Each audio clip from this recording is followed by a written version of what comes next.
The Smith & Wesson Model 659. Let's check it out.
In 1954, Smith & Wesson introduced their Model 39, and it was the first in a long line of semi-automatic double single-action pistols. They were known for their revolvers, but law enforcement was moving to semi-automatics, and Smith & Wesson really played a large part in that.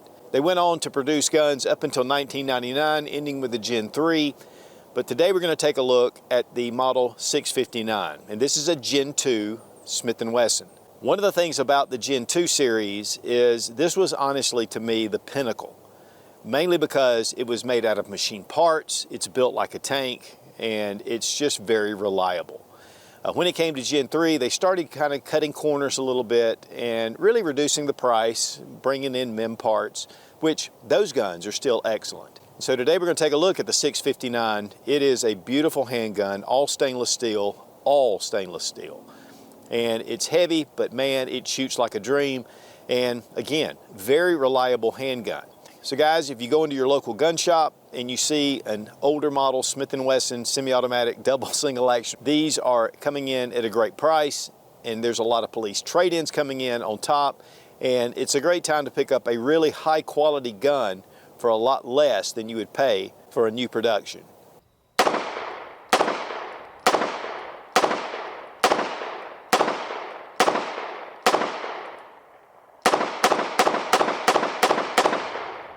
Now, Smith & Wesson put out a number of different semi-automatic pistols starting in 1954, and that was with the Model 39, single stack, double single action pistol, and they were made until 1982. But they also made the Model 59, and this is really what changed the game. This was a 14-round mag capacity. It was the second double stack magazine offered since the Browning High Power, which was around since World War II. So from World War II to 71, there were no other double stack magazine pistols out on the market. Now Beretta and SIG and HK, they started producing them, but this was really the first. These were actually produced for the U.S. military, but they were never adopted. And so the Model 659 is actually just an upgraded version of the Model 59. One of the big things about the 659, it is all stainless steel. This weighs just under 40 ounces. It is a tank. In fact, if you know anything about World War II, the German Tiger tank, this reminds me of that, because honestly, it's just over-engineered, but yet it is just sturdy. I mean, super sturdy. So the Generation 2s were made from 79 to 88, but the Model 659, from what I can get off the internet, I'm telling you guys, the research I had to do for this was just over the top. But 1985 to 1988 supposedly is the dates for the Smith & Wesson 659. Now, let's go ahead and check to make sure the gun's unloaded. We have a 14-round magazine. So you have 14 plus 1, and then we're going to check the chamber, and the gun's empty. Of course, now you see that the hammer is in the rear position, but one thing you'll notice is that it has a magazine disconnect. So unless we have the magazine inserted, we have no action to the trigger. Now, when you're in this position, and this is when you rack the slide and enter around to the chamber, you have a decocker, and so we bring that down, and it just drops the hammer, and it's on a safe, in fact there's a hammer block in there to keep it from firing. It is on safe. So to fire this handgun, you have to deactivate the safety. Same thing as the Beretta 92, it has the same type action. So you've got to be really careful that you deactivate the safety if you ever need this in a self-defense situation. So on the first shot, it's going to be a long, heavy, but smooth trigger pull. Subsequent shots, the hammer will be in the rear position. And so now we have single action. It is a much shorter and honestly a pretty nice trigger. Still that double action, so it has a little bit of bounce, but it's really a great trigger. And so that is just your double single action. The one thing about the Browning High Power was it was just a single action pistol. Now again, this is an upgrade over the Model 59, but the parts and the finish and a lot of the things about this handgun are very well done. This is really a state-of-the-art type pistol. In fact, one of the things you'll notice right up front is these wings that go over the rear sight, and that's just to help to protect it. And that was kind of different. When I bought my 659, I was looking for this particular sight system. You can get just a standard fixed sight at the back, but because this was so iconic, I wanted this particular model. This is a later model. It does have the squared off trigger guard, which some of the early models had the rounded trigger guard. And it has checkering, straight line checkering at the back. Here at the back, we have just your nylon grip panels, which were different from the Gen 1. One of the things about the Gen 1 is you had just thicker grips. Even in the plastic grips, they were thicker. And so it was just a little bit thick, which the Model 659 got a little bit more thin. Now, a lot of guys would put on Pachmayr grips to make them just more comfortable, and that did add to the thickness. But overall, I mean, there is a lot of similarities between these two handguns. One thing, too, is they added an ambidextrous decocker, so that gave it a little bit of an advantage as well. But as far as the Gen 3, and that's really where a lot of changes were made, and this is a Model 5906. This is probably the most iconic out of the Gen 3 pistols. And really some would say that this is a major upgrade, and there were some upgrades made. But one of the big things about the Gen 2 is that it has finished parts. I mean, everything, the hammer, the trigger, all the parts are machined. I mean, it's like they took this out of a block of steel and they machined every part, which made it very expensive to produce. With the 5906, we have mem parts. The hammer, we have a different type detent for your slide stop, and we'll look at that because you can see the rounded machined piece here. The decockers are pretty close. One thing I thought was really interesting is we have a Phillips head screw in this other side. And at one point, I thought maybe that was somebody had put that in there, but that is the way they made them. Here we have a different type system to secure that a little better. We have a rounded off trigger guard on the 5906, but I believe they made the square trigger guards as well. Very large, ample. But one big change is the grip. Now you'll notice at the back we have an aluminum back strap, and then we have just side panels for the nylon grips. With the Model 5906, we have, and all the Gen 3s, they have a wraparound grip that's just one piece. One thing as well with the Model 659 is we have a lanyard loop, and so that's just at the bottom. These were actually entered into the XM9 pistol trials by the U.S. military. It didn't do so well. It actually didn't quite make it through the trials, and so it wasn't adopted. But this is still an excellent handgun. One thing too that's very different with this 5906 is that we have a bushingless system here, but here we have more of the barrel bushing that's very similar to your 1911. And so this probably took a little more to produce, and they upgraded the 5906 to a 15-round magazine, which also works in the Model 59 and the 659. One thing that I think is a big advantage with the Gen 3, we have a Novak style sight. You can get the adjustable sights, but the front sight's dovetailed. So here we have 3-dot sights, a little easier to pick up than just the ramp. You do have a good contrast between the black and the silver, but it can be difficult to see, especially in bright sunlight. You'll also notice here that the extractor pin, they recessed it more with the Gen 3. With the Gen 2, it's just got a pin that goes through. Also around the ejection port, this has been beveled out, so it gives it a little more room for the shell to eject. Here, it's just a little bit more closed off. But we did not have any malfunctions with the 659. Now, 6 typically stands for stainless steel. And then they kind of changed the designation with the Gen 3s for the 5906. Here we have a 459. It is a aluminum frame. It's steel gun, and these were made with aluminum alloy frames. It also had, of course, the 14-round magazine. And then with the model 5906, we have an all-steel frame, but they made the 5903 in aluminum.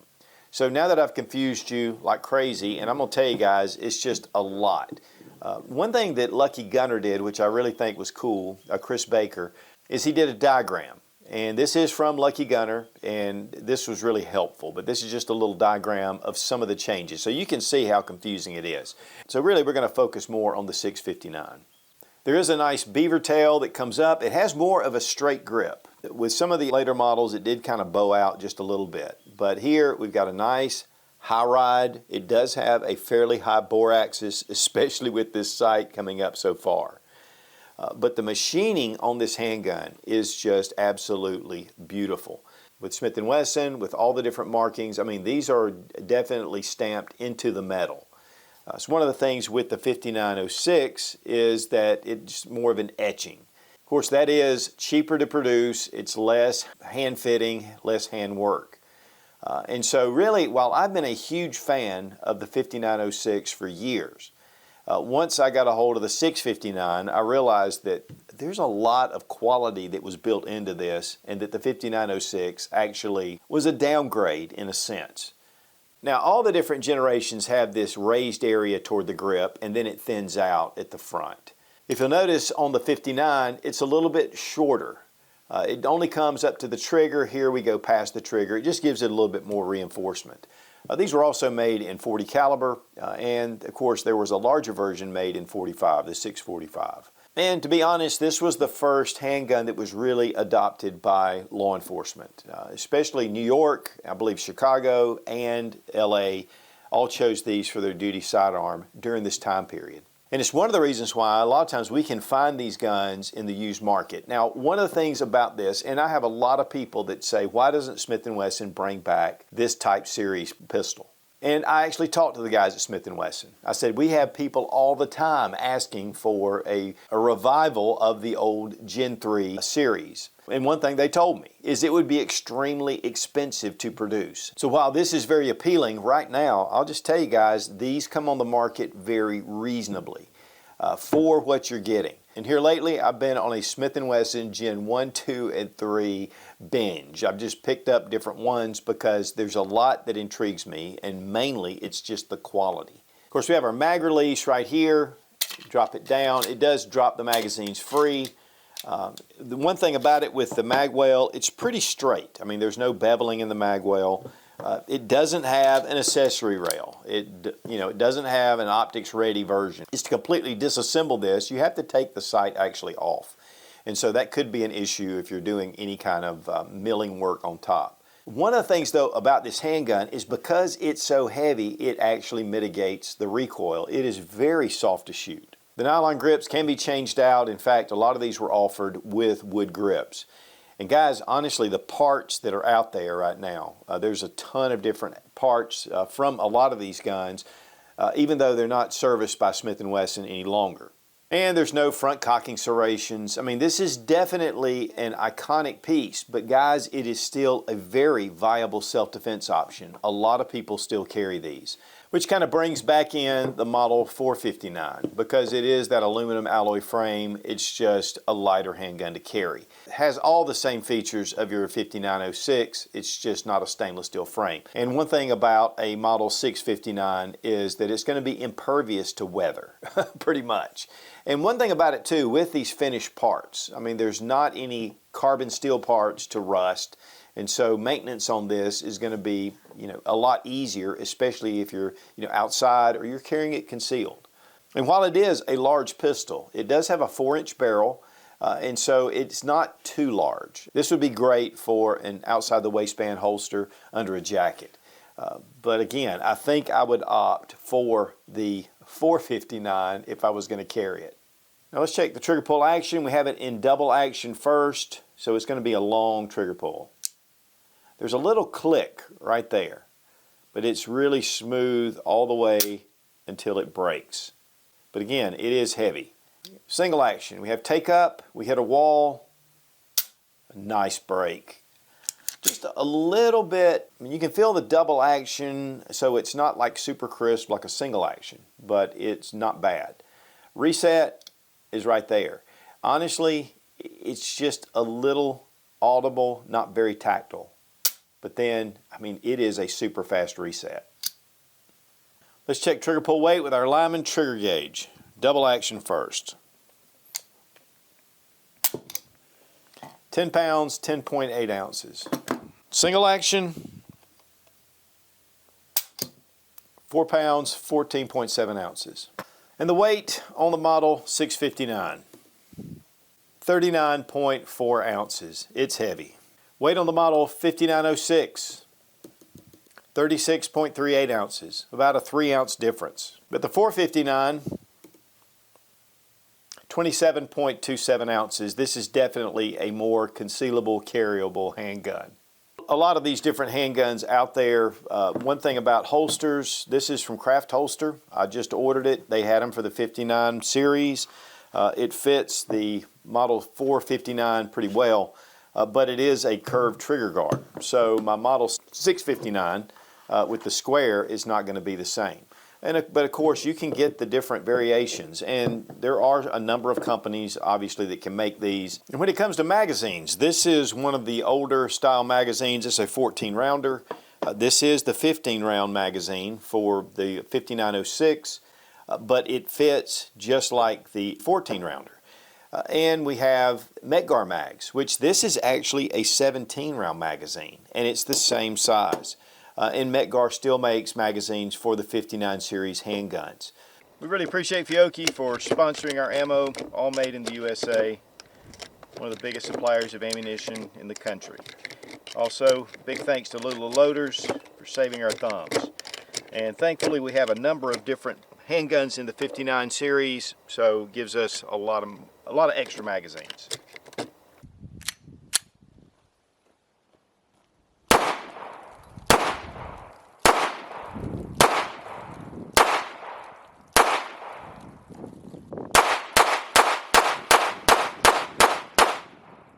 Model 659, second generation with the Smith semi-autos. Came right after the Model 59, but this is all stainless steel.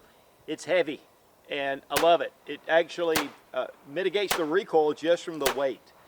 It's got that really kind of funky guard around the back sight, which was, you know, back in the 80s, that was so funny to see that. But, I mean, it shoots really well.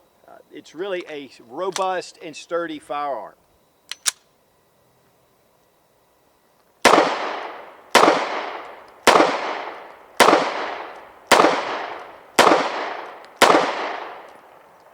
The decocker brings it down, safe to carry like this, and then of course you can fire it right after that.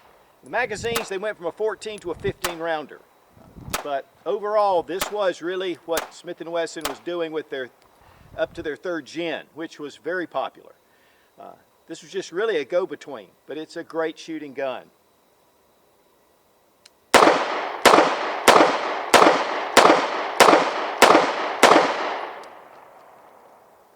They're reliable, and they're just beautiful.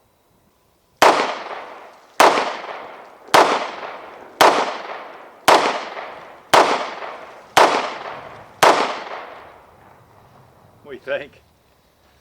As heavy as it is, it doesn't have as bad of recoil as I was expecting. It's a lot softer than I was expecting. It's a little more up in the top, not so much in the back of my hand. So, and it has a really nice reset, very soft and not forever and tricky. Right.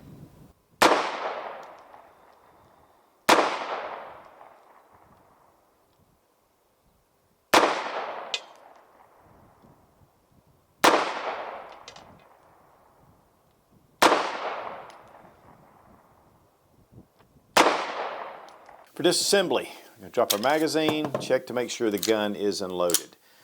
First thing you want to do is put your magazine back in, and you want to go ahead and just decock and bring your hammer in the down position.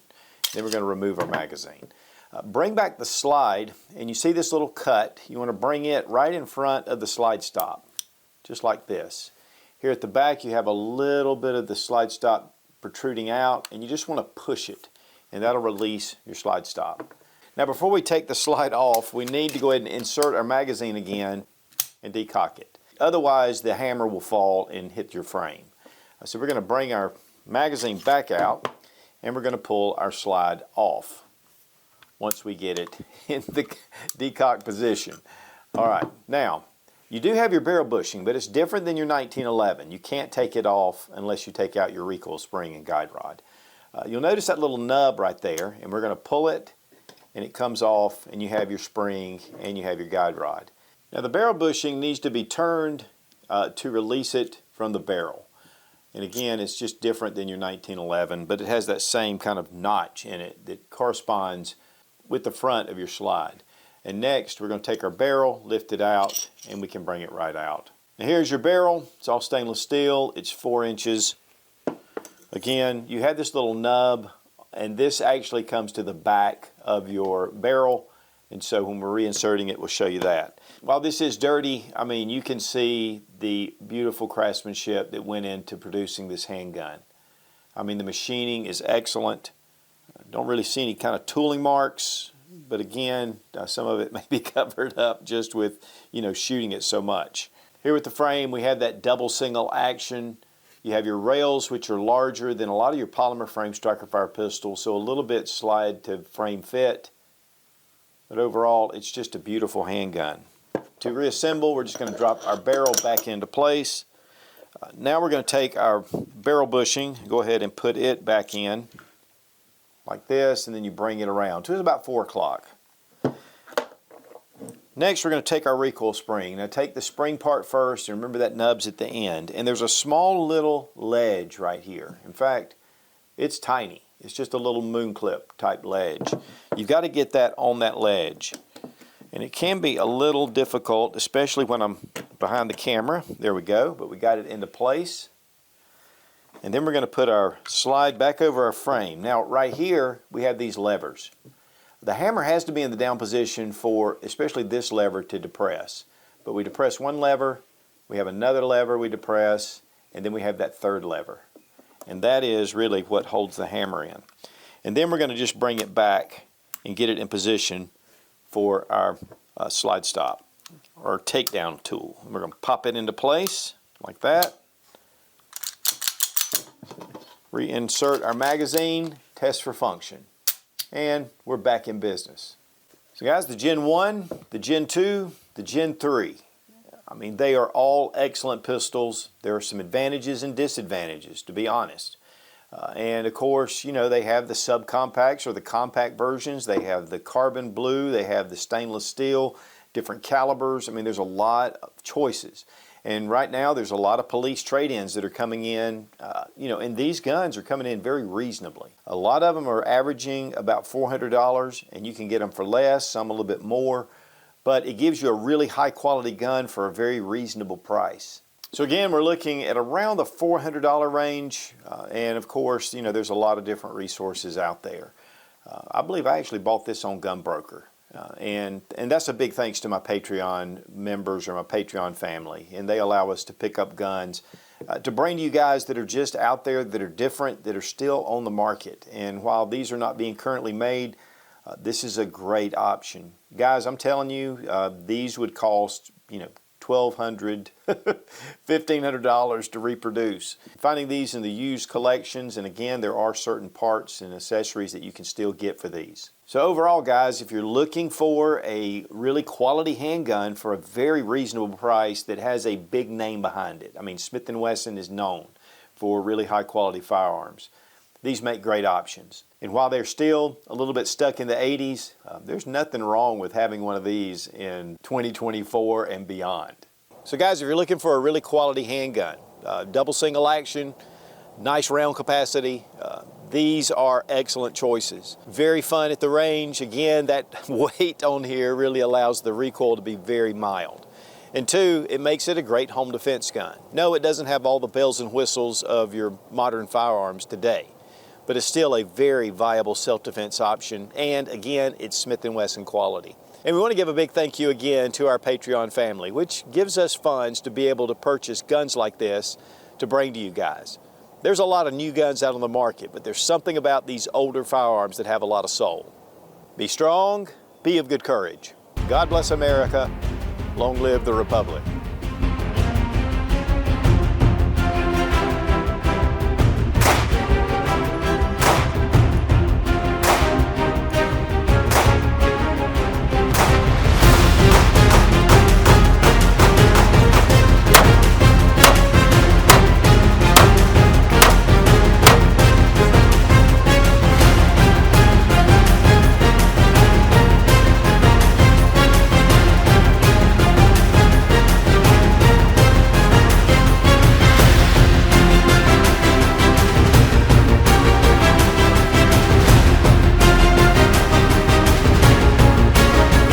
One thing about that is without the magazine, crap. Producing semi-automatics. Okay, I can't do this. Drop our magazine. Okay. Oh, good gosh. I think it's Beautiful. Beautiful. It's beautiful. Stop! In the name of love. Guys, Gen 1, Gen 2, Gen 2. Gen 2 and Gen 2.